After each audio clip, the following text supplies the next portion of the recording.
Saya bawa makanan waktu PTT, kebetulan saya dimasuk ada PTT. Iya, iya.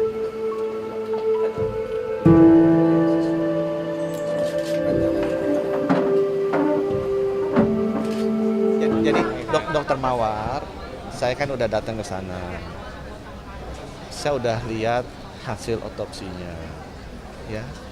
Yang saya bilang ke ibu dan bapaknya begini, nomor satu, ya, saya sangat berduka cita karena Dokter Mawar itu adalah dokter beasiswa Kemenkes, dia ambil spesialis 4 tahun. Dia memilih berbakti di Papua selama 4 tahun dan sebenarnya hari itu udah selesai dia. Jadi dia dalam proses untuk kembali ke Jakarta. Dia sangat berdedikasi dan dicintai masyarakat. Ya, jadi saya mengucapkan turut duka cita dan kekaguman saya atas dedikasi beliau. Yang nomor 2, mereka meminta ke saya dan saya berjanji ke mereka bahwa ini akan dibuka secara transparan, tidak ada yang ditutup-tutupi. Saya juga udah bicara dengan Pak Kapolri seperti itu. Tapi yang saya mohon teman-teman sabar adalah bahwa proses penelitiannya oleh Polri itu kayak film CSI. Jadi benar-benar saintifik dan butuh waktu untuk labnya supaya jangan salah. Karena bisa langsung ketahuan orangnya kalau ataupun ada kejadiannya dengan siapa akan bisa langsung ketahuan dengan tes DNA ya.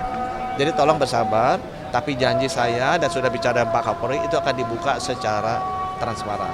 Ya tidak ada yang ditutup-tutupi.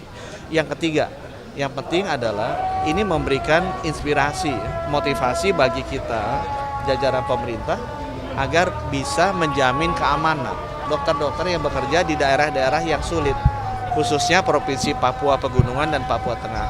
Jadi habis ini saya juga udah bicara dengan Pak Kapolri, mungkin nanti saya akan ngadep ke Pak Panglima untuk bicara bagaimana tenaga kesehatan kita kan melayani masyarakat Papua. Biar gimana kan mereka saudara kita yang di Papua. Jangan sampai gara-gara ini kemudian jadi layanan kesehatannya nggak sampai ke mereka kan kasihan. Nah itu yang saya bicarakan bagaimana negara bisa.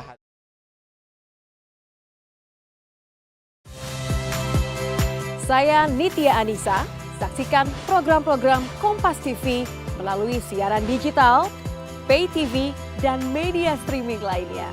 Kompas TV, independen, terpercaya.